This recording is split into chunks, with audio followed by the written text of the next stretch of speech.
중세 시대에 영성의 진수를 보여준 버나드라는 사람이 있는데, 이 사람이 하나님과 하나 된 삶을 위해서 세 가지의 단계를 거쳐야 된다, 그렇게 주장을 했는데, 먼저 내 사랑의 단계를 거쳐야 된다는 거예요. 먼저 나를 사랑해야 되고, 그 다음에 두 번째는 하나님의 사랑을 깨달아야 된다는 겁니다. 그리고 세 번째는 하나님을 위한 사랑의 단계로 나가야 된다, 그런 말을 했어요.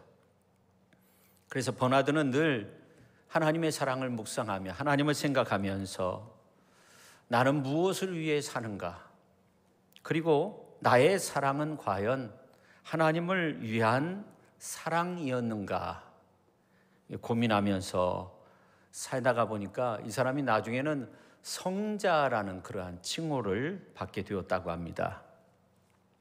저는 오늘 예배에 참여한 모든 분들이 사랑의 사람이 되었으면 좋겠습니다. 옆에 분한테 사랑의 사람이 되십시오.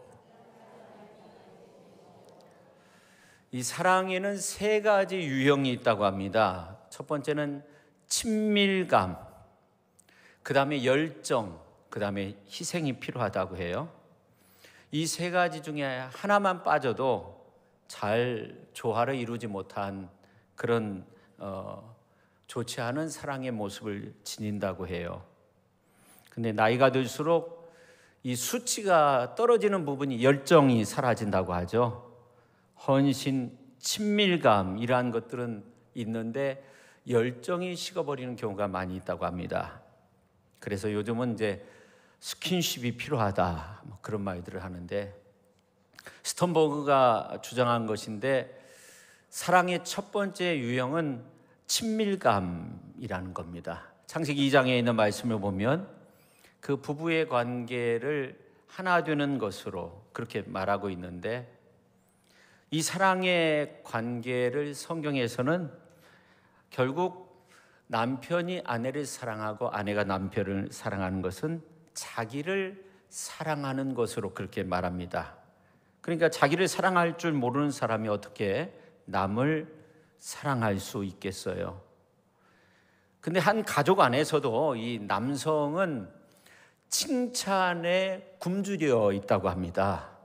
그래서 이 남자는 칭찬하는 사람을 위해서는 생명을 바친다고 하죠. 그럼 이제 그 아내가 사랑받는 비결은 칭찬해 주어야 한다는 거죠. 가정 안에서도 이제 그 아들이나 남편, 오빠나 이런 사람들에게 어떻게 해야 돼요? 칭찬해 줘야 된다 하는 거고요. 근데 이제 여성 같은 경우는 좀 우울한 그런 마음 속에서 지내는 경우가 있다고 해요. 그래서 그 마음을 위로와 격려로 채워주는 것이 필요하다고 합니다. 가정 안에서 서로 격려하고 그 다음에 위로해 주어야 한다는 거죠. 그래야만이 아름답고 행복한 가정을 만들 수 있는데, 우리 모두가 그런 행복한 가정을 만들어갈 수 있기를 바랍니다. 새도 날개를 접고 밤이 되면 안식한다고 해요. 가족 관계 속에서도 마찬가지입니다. 부부 관계 속에서도 마찬가지고, 분노의 감정, 자존심 이러한 것들을 접어야 한다는 거죠. 그래서 우리는 계속적으로 축복의 씨앗의 말을 해야 하는데, 미고사라는 말을 해야 된다고 해요. 미안해요, 고마워요, 사랑해요, 그런 말을 많이 해야 된다고 해요. 가정 안에서, 우리의 삶 속에서 그런 말들을 많이 하면 친밀감이 높아진다는 거죠. 근데 이게 이제 가정 안에서뿐만 아니라 교회 공동체 안에서, 또 지역 공동체 안에서도 마찬가지입니다. 둘째는 열정이 있는데요. 사랑뿐만 아니라 삶에 대한 어떤 열정이 있어야 한다 하는 거예요. 톰 린슨이라는 그런 여성이 1990년대 이제 유방암 진단을 받았는데, 수술을 해서 건강한 사람이 되었는데 10년 후에 암이 재발됐는데 그 암이 뼛속까지 들어간 거예요. 6개월밖에 살 수 없다, 그런 진단이 나왔어요. 근데 지금도 이제 잘 살고 있는데, 이분이 항암 치료를 받으면서 암, 기금, 모금 운동을 펼쳤는데 철인 3종 경기에도 참여하고 또 자전거로 미국을 횡단했다고 해요. 그래서 자전거로 6,780km를 달렸다고 합니다. 삶의 열정이 있었던 거죠. 그래서 그 당시 27억 원을 모아서 기부를 했다고 하는데 참 엄청나죠. 여러분, 인생이라고 하는 것은 어차피 시한부 유한한 거예요. 그래서 우리 그리스도인은 살아있는 동안 어떻게 보면 그 천국의 소망을 가지고 살아야 되죠. 근데 또 중요한 것은 열정이 필요해요. 삶에 대한 열정을 가지고 이웃을 사랑할 수 있어야 합니다. 그 다음에 이제 세 번째는 헌신인데, 여러분, 큰 대자를 보면 사람 인자의 어깨에 무거운 짐을 얹은 그런 모습이라고 해요. 그래서 다른 사람을 위해 그 다른 사람의 무거운 짐을 진 사람이 진정 큰 사람이다 하는 겁니다. 근데 우리 인생의 특징은 뭐냐면 자기밖에 모르는 경우가 많이 있어요. 근데 역사적으로 영광의 시대, 전성기라고 하는데, 그 영광의 시대를 보면 많은 사람들이 자신만을 위해서 산 것이 아니라 다른 사람을 위해서 희생하고 다른 사람을 위한 헌신이 있을 때 영광의 시대가 있었다는 겁니다. 어느 이제 왕조나 어느 이제 시대를 보면 영광의 시대는 결국 누군가는, 그게 이제 뭐 통치자가 됐든지 아니면 이제 권력을 가진 사람들이 됐든지 국민들이 그런 마음으로 살든지 다른 사람을 위한 희생의 마음이 있을 때 영광의 시대가 왔다는 겁니다. 파울로라고 하는 그 영국 사람이 있었는데, 이 사람이 이제 코로나로 인해서 아버지를 잃었어요. 슬픔에 빠져 있었어요. 템즈강변을 이렇게 걸으면서 아버지와 함께 다녔던 그러한 추억을 생각하면서 이 매트 파울로인데, 이 매트는 강변에 있는 그 담벼락에 한 500m 정도 되는데, 이 담에 붉은 하트를 그리고 아버지의 이름을 쓰고 추모의 메시지를 적었다고 합니다. 자신뿐만 아니라 매일매일 코로나로 가족을 잃은 그러한 아픔을 경험하는 사람들이 늘어날 때 마음이 안타까워서 계속적으로 하트를 그렸다고 해요. 근데 놀라운 것은 이제 이분이 이제 자신의 마음을 위로받기 위한 것뿐만 아니라 그 안타까운 마음으로 계속적으로 저녁 5시만 되면 나와서 하트를 그렸는데, 몇 달 만에 이 템즈강 콘크리트 벽에 20만 개의 하트와 추모의 메시지가 가득했다고 합니다. 코로나 전염병으로 인해 혼란한 시대, 많은 사람들이 고통, 고난, 죽음을 경험하였지만 그럼에도 불구하고 그들이 갈망한 것이 무엇이냐면 바로 사랑이었다는 거죠. 이 어려운 시대를 우리가 극복할 수 있는 힘은 어디에 있느냐? 사랑이라고 그렇게 말할 수 있는 거죠. 우리의 생명을 구원하고 영생을 허락하신 주님의 사랑이 이 어려운 시대를 극복하게 하는 해답이 된다는 겁니다. 세상에서 가장 크고 놀라운 힘, 우리에게 진정한 위로를 줄 수 있는 것은 바로 주님의 사랑입니다. 나를 위해 자신을 버리신 그 사랑, 그 사랑으로 우리가 위로를 받을 수 있는 거예요. 그래서 우리는 기도해야 됩니다. 주님, 위로가 필요한 사람들에게 주님의 사랑을 전할 수 있게 하여 주옵소서. 위로가 필요한 사람들에게 주님의 말씀을 전하는, 그 속에서 주님의 사랑을 나눌 수 있는 그러한 복된 성도의 삶을 살게 하여 주옵소서. 그렇게 기도할 수 있기를 주님의 이름으로 축원합니다. 물질이 많다고 해서 부자라고 그렇게 말하지 않는다고 해요. 물질을 잘 쓸 줄 아는 사람이 부자라고 합니다. 속담에 부자는 3대를 가지 못한다는 그런 말이 있는데 경주 최 부자는 12대를 갔다고 해요. 경주 최 씨 분들이 많이 있을 것으로 생각되는데, 근데 이제 그들만의 룰이 있었다고 해요. 첫째는 뭐냐면 사방 100리 안에 굶는 사람이 없도록 하라. 두 번째는 뭐냐면 흉년에는 땅을 늘리는 일이 없어야 한다. 그 다음에 세 번째, 제사는 만석 이상을 넘지 않도록 해야 된다. 그 다음에 네 번째, 벼슬은 진사 이상은 하지 말라. 그런 룰이 있었다고 해요.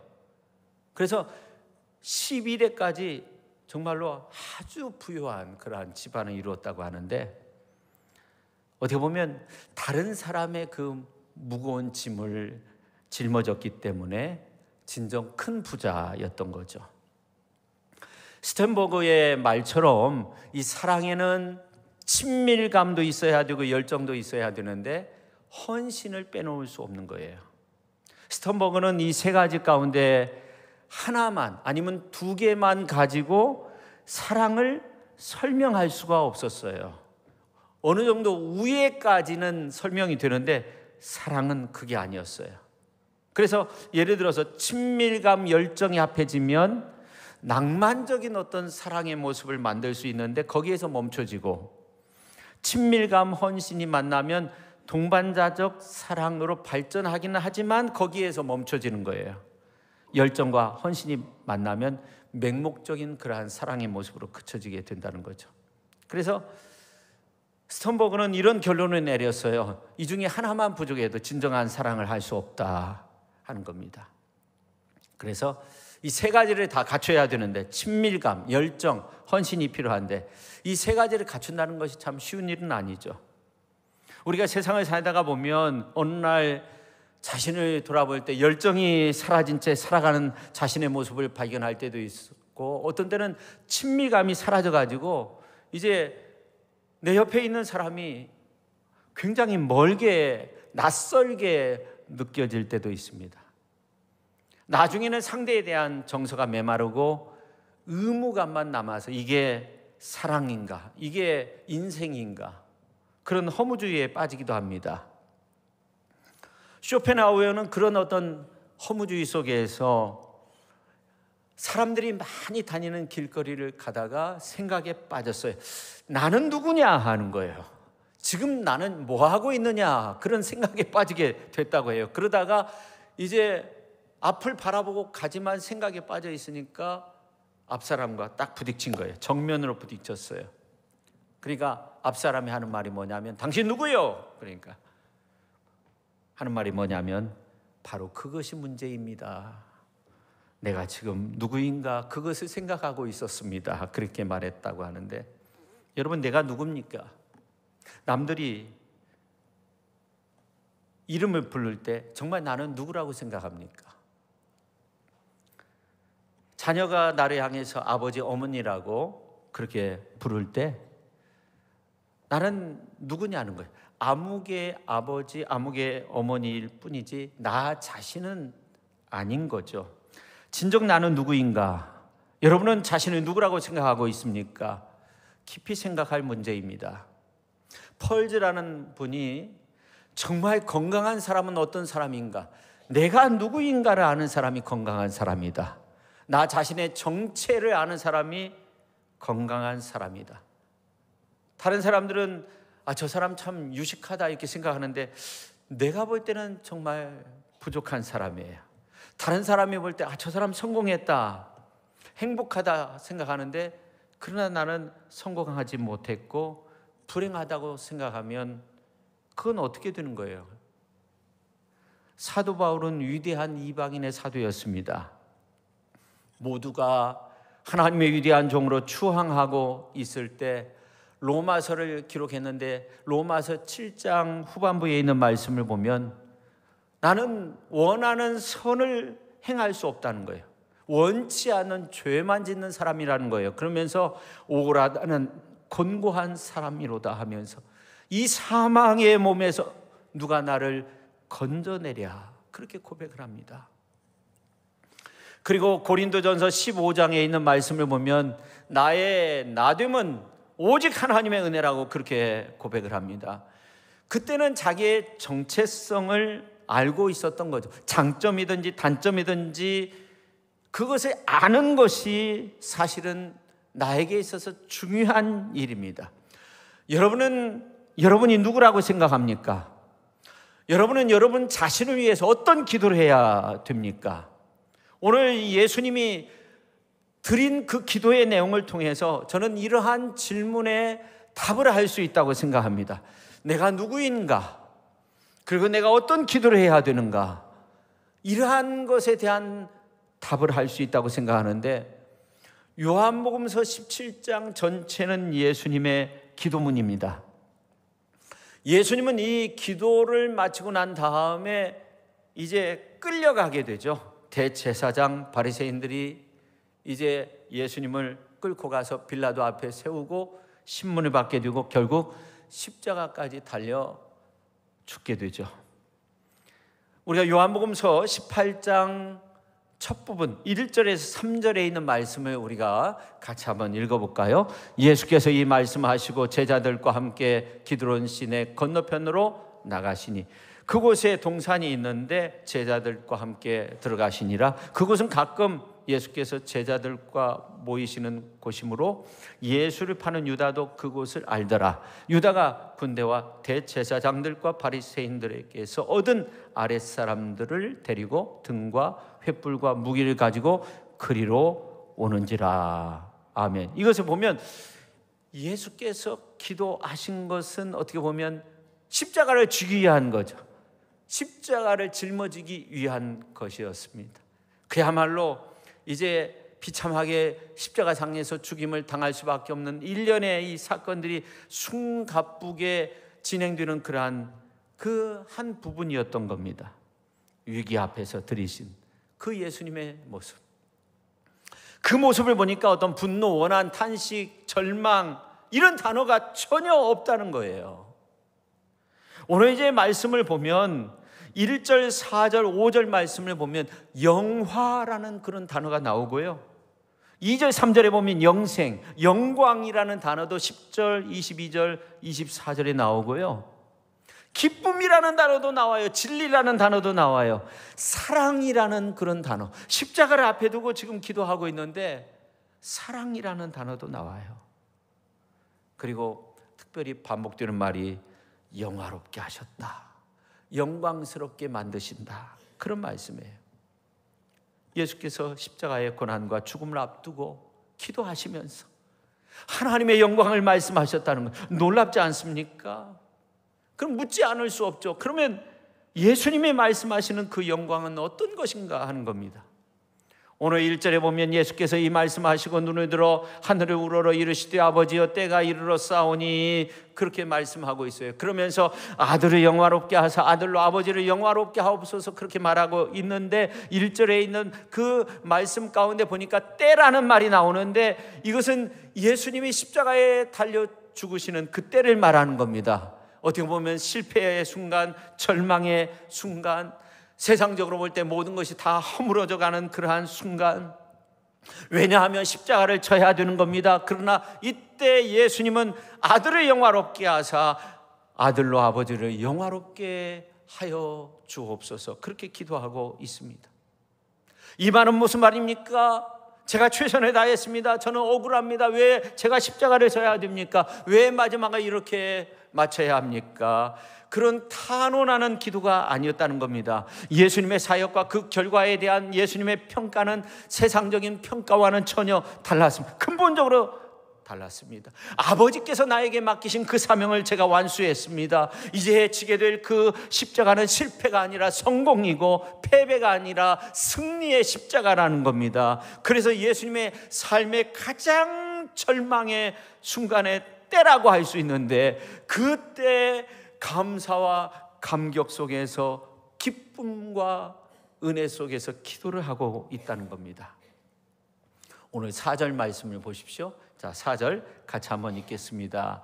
아버지께서 내게 하라고 주신 일을 내가 이루어 아버지를 이 세상에서 영화롭게 하여 싸우니 그렇게 말씀하고 있습니다. 아버지께서 내게 하라고 주신 일을 내가 다 이루었다고 그렇게 말씀하고 있습니다. 그러니까 아버지께서 나에게 맡기신 그 일을 다 이루는 것이 하나님 아버지께 영광을 올려드리는 일이라고, 하나님 아버지를 영화롭게 하는 일이라고 그렇게 말씀하고 있습니다. 그러면 아버지께서 주신 일은 무엇입니까? 그건 무엇냐면 오늘 2절 말씀부터 보면 하나님께서 예수 그리스도 안에서 택하신 모든 사람들에게 영생을 얻도록 하기 위한 것, 저와 여러분이 예수님을 믿고 하나님의 구원의 은혜 속에서 살아갈 수 있도록 하는 그 일이라고 말씀하고 있습니다. 그래서 3절 말씀에 보면 이렇게 말씀하고 있습니다. 같이 한번 읽겠습니다. 영생은 곧 유일하신 참 하나님과 그가 보내신 자 예수 그리스도를 아는 것이니이다. 아멘. 하나님의 아들 예수 그리스도를 알고 믿는 것, 그게 영생이라고 그렇게 말하고 있습니다. 여러분 한번 생각해 보세요. 사람이 영원히 산다, 이게 쉬운 일입니까? 영원한 생명을 얻는다, 죽지 않고 영원히 산다. 어떻게 보면 인간의 육신이 한계가 있는 거죠. 어떻게 그렇게 되겠어요? 근데 성경의 말씀을 보니까 영생은 하나님을 믿는 거, 하나님을 아는 거, 그리고 보내신 자 예수 그리스도를 믿고 아는 거, 그렇게 말씀하고 있습니다. 그러니까 예수 그리스도께서 지신 십자가는 그에게 있어서 실패가 아니죠. 사역의 실패가 아니라 사역의 완성인 거죠. 하나님의 영광을 나타내는 거죠. 그래서 나오는 말씀이 뭐예요? 예수님의 십자가를 져야만이 우리가 영광 얻을 수 있고 생명 얻을 수 있고 기쁨과 은혜 속에서 살 수 있기 때문에 그 모습을 보며 영화, 영광, 기쁨, 진리, 사랑, 영화롭게 하심, 그렇게 계속적으로 말씀하고 있습니다. 그렇습니다. 예수님은 세상의 영광을 추구한 것이 아니에요. 예수님께서 세상의 눈으로 볼 때 가장 수치스러운 그러한 십자가를 지면서 그 속에서 그분의 영광을 보신 겁니다. 마찬가지로 예수님을 믿는 그리스도인의 영광도 세상의 영광과는 좀 달라야 되는 거 아닙니까? 우리가 예수님처럼 그렇게 살 수는 없지만 세상에서 부끄럽게 여기며 피하고자 하는 그곳에 그리스도인의 영광이 있을 수 있는 거예요. 그런 마음으로 살아야 되는 거예요. 놀라운 사실은 예수님께서는 자신이 좋아하는 일들을 자기 뜻대로 행하며 영광을 얻고자 한 것이 아니었어요. 하나님과 동등한 분이시지만 하나님께서 그에게 하라고 하신 그 일을 행하시며 아버지의 뜻대로 행하며 하나님의 영광을 구했다는 겁니다. 인간적으로 세상적인 꾀와 수단을 동원하고 인간의 안녕과 명예를 추구하면서 그리스도인으로서 참 영광을 얻을 수는 없다는 거죠. 우리가 바라는 영광은 세상이 주는 그런 영광으로 그쳐져서는 안 되는 거죠. 정말로 하나님을 영화롭게 하는 그 일이 되어야 하는 거죠. 우리가 원하는 영광은 하나님의 영광이 되어야 하고 그 안에서 하나님께서 누리도록 하시는 그 은혜 속에서 우리가 영광을 누릴 수 있어야 되는 거죠. 하나님의 영광 안에서 누리는 그 영광, 그게 진짜 영광인 거죠. 내 안에서 누리는 영광, 그 속에서 하나님께 영광 돌린다, 그것이 아닌 거죠. 하나님의 영광 올려드리는 그 속에서 내가 누릴 수 있는 영광을 찾아봐야 되는 거죠. 그래서 예수님은 기도하실 때 어떻게 기도하고 있냐면 자신을 영화롭게 해달라고 그렇게 기도했습니다. 여러분, 정말 위대한 기도는 중보기도라고 그렇게 말을 많이 하는데 이 중보기도는 자신을 위한 기도가 아니라 다른 사람을 위한 기도잖아요. 그래서 이 중보기도가 정말 아름답다 그런 말들을 하는데, 근데 예수님의 모습을 보니까 예수님은 먼저 자신을 위해서 기도했어요. 근데 중요한 건 뭐냐면 예수님이 드리는 기도의 차원과 우리의 기도의 차원이 좀 달라요. 그러니까 우리가 어떤 기도를 해야 되는가, 내가 누구인가, 그 중에 하나, 내가 드려야 할 기도의 제목은 무언가, 이거를 오늘 이제 말씀을 통해서 우리가 찾아볼 수 있어야 되는데, 내가 누리는 영광도 하나님의 영광 안에서 누리는 영광이 되어야 하고, 우리가 또 드리는 기도는 예수님도 먼저 자신을 위해서 기도했는데 어떻게 기도하셨는가 한번 살펴보도록 하겠습니다. 자, 1절 말씀 보세요. 아버지여 때가 이르러 싸우니 아들을 영화롭게 하사, 그런 말씀이 있죠. 그러니까 예수님께서는 자신으로 인해 하나님 아버지를 영화롭게 할 수 있게 해달라고 기도하고 있는 거예요. 그러니까 예수님의 자신을 위해서 기도했는데 거기에는 세 가지의 큰 의미가 있는데, 저는 그 기도를 보면서 결국 예수님은 자신을 위해서 기도했는데 그 기도가 뭐냐면 그의 나라와 그의 의를 구한 거예요. 먼저 우리가 드려야 하는 기도는 그의 나라와 그의 의를 구하는 기도를 해야 됩니다. 첫째는 뭐냐면, 예수님 보면 개인의 안락, 이익, 어떤 욕심을 위해서, 그 충족하기 위해서 기도한 것이 아니라 나를 통한 하나님의 영화를 구해서, 나를 통한 하나님의 영화를 구한 기도였어요. 두 번째는 뭐냐면 세상에 온 목적을 깨닫고 그 목적을 이룰 수 있게 해달라고 기도했어요. 여러분, 우리도 이 땅에 하나님께서 보낸 목적이 있는 줄로 믿으시기를 바랍니다. 목적을 이루는 삶을 살아야 되죠. 하나님이 나를 50년 전에, 아니면 30년 전에, 아니면 70년 전에 이 땅에 보내주셨는데 그 하나님이 나를 왜 보내셨을까? 왜 하나님이 나를 이 땅에 보내셨을까? 예수님 잘 믿고 하나님의 은혜 속에서 살도록 여러 가지 모습으로 그 목적이 있어요. 이 세상에 오신 목적을 깨닫고 그 목적을 이룰 수 있게 해달라고 예수님 기도했는데, 그게 우리의 기도의 제목이 되어야 하고, 그 다음에 세 번째, 적절한 때와 시기를 알게 해달라는 그런 기도. 그래서 아버지여 때가 이르러 싸우니 그렇게 기도하고 있는데, 십자가를 지는 때, 여러분, 우리가 살면서 일생을 사는 동안 그 결정적인 때가 있어요. 준비할 때가 있어요. 일할 때가 있어요. 죽을 때가 있어요. 그때를 아는 것이 중요한 거예요. 몸이 아파서 다 죽게 되었는데, 병원에 누워 있는데 이제 나이도 굉장히 많은데 새롭게 뭔가를 크게 시작한다? 좀 안 맞는 거잖아요. 우리 예수님이 공생의 사역하면서 수많은 기적을 베푸셨어요. 제자들을 비롯한 수없이 많은 사람들을 훈련시켰어요. 이제 마지막 때가 되었어요. 그렇잖아요. 이제 18장으로 가면 예수님께서 잡히시는 그러한 장면이 나오잖아요.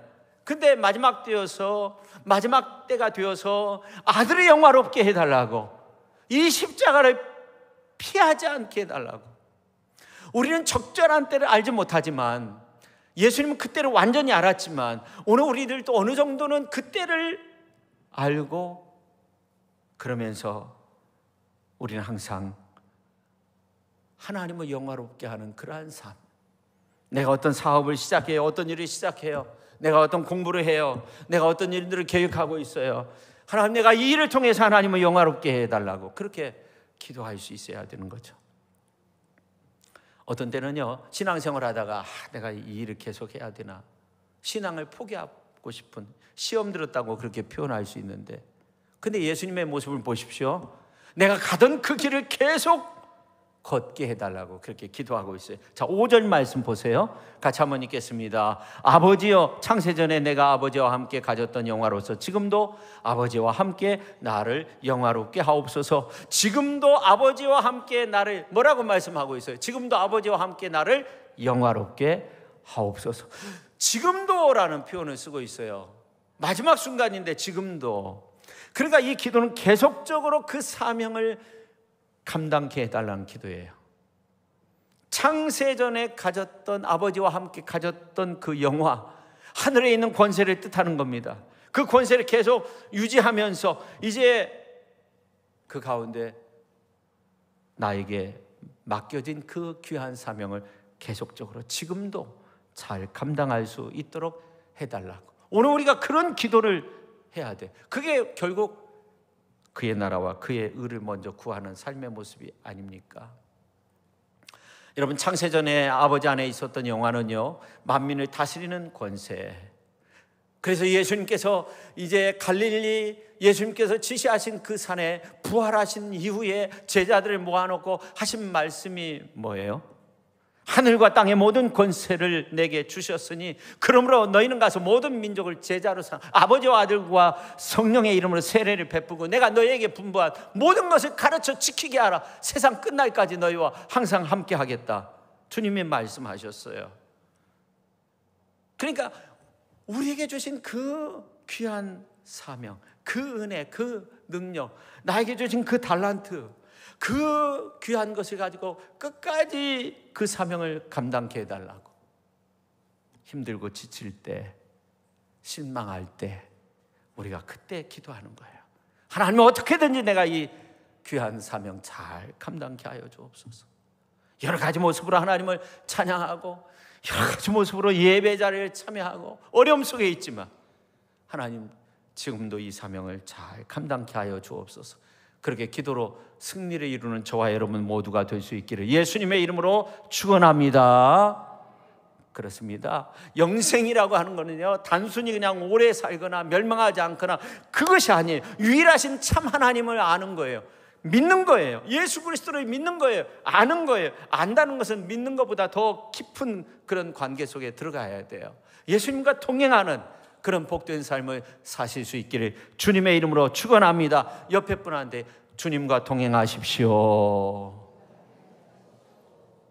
어제 진중세례식을 가니까 어두운 밤에, 캄캄한 밤에 실로암 막 찬양하는데 그전에는 그렇게 하지 않았는데 요즘은 막 이렇게 어두운 밤에 많이 달라졌더라고요. 저 참 논산 그 훈련소에 있는 교회가 얼마나 큰지 그냥 한 5천 명 정도로 모이는 것 같은데 병사들은 없어요. 병사들이 줄어가지고 참 우리나라 기도해야 되겠는데요. 아무튼 정말 예수 그리스도를 알게 하고 믿게 하고 세례를 베풀고 그 믿음의 단계까지 나갈 수 있도록 우리가 힘써야 돼요. 사도 바울도 기도의 요청을 할 때 내가 입을 열어서 복음의 비밀을 담대히 전할 수 있게 해달라고, 그렇게 기도해 달라고, 그게 중보의 기도의 요청이었어요. 오늘 우리들도 마찬가지예요. 하나님이 주신 이 복음 전파의 귀한 사명, 이 전도자의 길, 주어진 삶의 자리에서 어떻게든지 하나님을 영화롭게 하고 하나님 앞에 영광 올려드리고 복음 전하는 그러한 복된 삶을 살아갈 수 있기를 주님의 이름으로 축원합니다.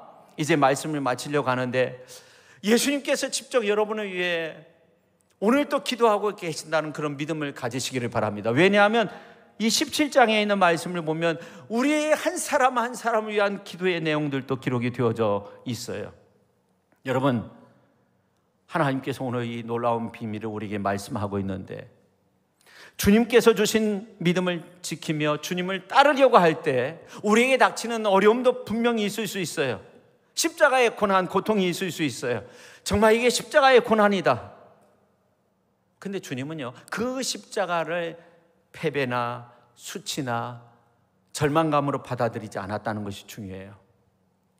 예수님처럼 오늘 기도의 내용을 보면 하나님 아버지의 뜻을 받들고 하나님의 말씀대로 사는 그 어떤 모습 속에서 그 주님의 뜻을 이루기 위해서 그것을 나에게 주신 영광으로 받아들였어요. 예수님은 이건 내게 주신 영광으로 받아들였어요. 이건 수치다, 수치되는 십자가다 이렇게 생각하지 않아요. 요한복음서에 있는 말씀을 보니까 내게 주신 영광이다, 그런 믿음으로 살았어요. 여러분, 그러한 삶의 모습이 세상적인 영광의 온갖 유혹으로부터 우리가 자유할 수 있는 길이죠. 이 세상에서의 삶에서 진정 승리할 수 있는 길이 여기에 있는 거예요. 수치된 십자가인 것 같지만 그러나 우리가 그것을 수치된 것으로 생각하는 것이 아니라 오히려 이 일을 통해 내가 하나님의 영광을 드러내리라, 하나님을 영화롭게 하리라. 내가 원하는 영광은 정말로 나의 기쁨을 위한 것이 아니라 이 땅에 힘들고 어려운 사람들, 절망 가운데 있는 그러한 사람들에게 소망을 주고 희망을 주는 그러한 어떤 영화의 모습, 영광의 모습이 되어야 한다는 그런 마음으로 우리의 모습 통해서 주께 영광 올려드릴 수 있는 저와 여러분 모두가 될 수 있기를 예수님의 이름으로 축원합니다. 마음이 지쳐서 기도할 수 없고,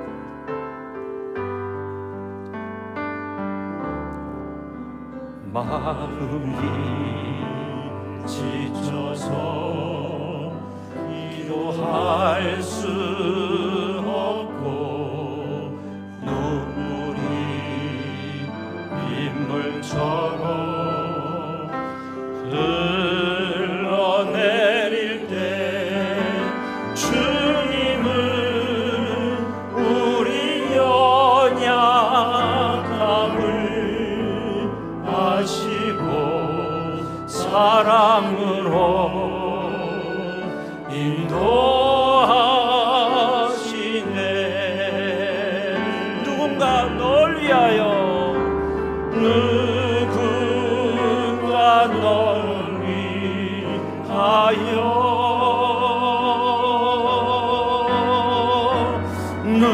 누군가 기도하네.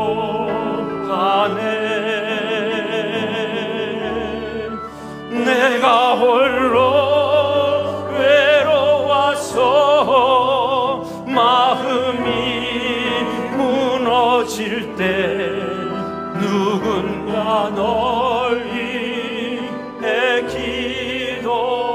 기도하네. 당신이 지쳐서 찬송할 수 없고, 당신이 지쳐서 찬송할 수 없고, 눈물이 빗물처럼 흘러내릴 때 주님은 우리 상한 마음을 아시고 사랑으로 인도하시네.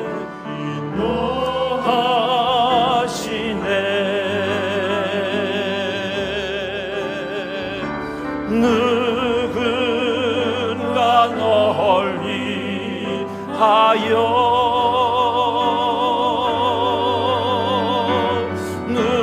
누군가 기도하네.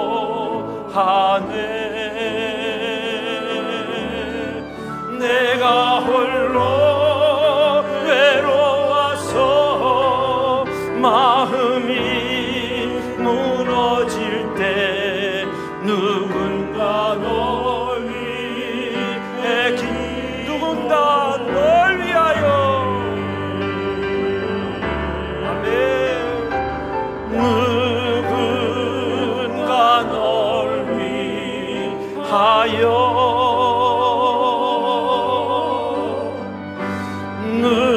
누군가 기도하네.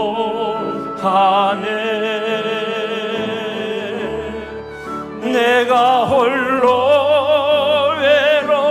외로워서 마음이 무너질 때 누군가 널 위해 기도하네. 이 시간 우리가 함께 통성으로 기도할 때 우리가 바라는 영광은 이 세상이 주는 그런 영광이 되어서는 안 됩니다.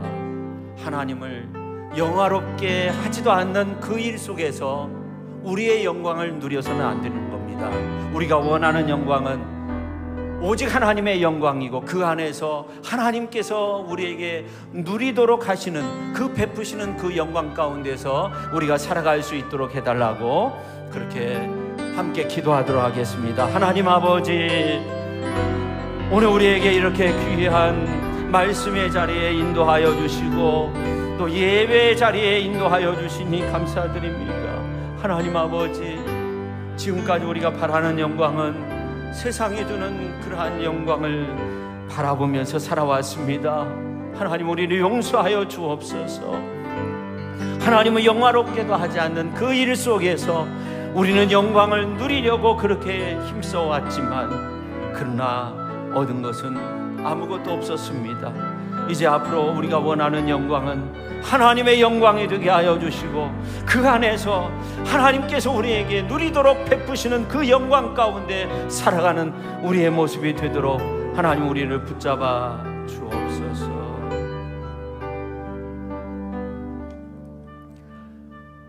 하나님 아버지 감사드립니다. 오늘 이렇게 주일 오전 시간 함께 모여서 하나님 앞에 예배 드리면서 예수님의 기도를 통해서 우리가 어떤 삶을 살아야 되고 어떤 기도를 드려야 되는가 알았습니다. 지금까지 우리가 바라는 영광은 세상이 주는 그러한 영광이었습니다. 하나님을 영화롭게도 하지 않는 그 일 속에서 우리는 영광을 누리려고 했지만 아무것도 얻을 수 없는 우리의 모습이었습니다. 하나님, 이제 우리가 원하는 영광은 하나님의 영광이 되게 하여 주시옵소서. 하나님을 영화롭게 할 수 있는 그러한 영광된 모습이 되게 하여 주옵소서. 그래서 그 안에서 하나님께서 우리에게 주시는, 베푸시는 그 영광 가운데 그 영광을 누리면서 그렇게 아름답게 믿음의 길을 걷는 위대한 하나님의 사람들이 다 되게 하여 주옵소서. 예수님의 이름으로 기도 올리옵나이다. 아멘.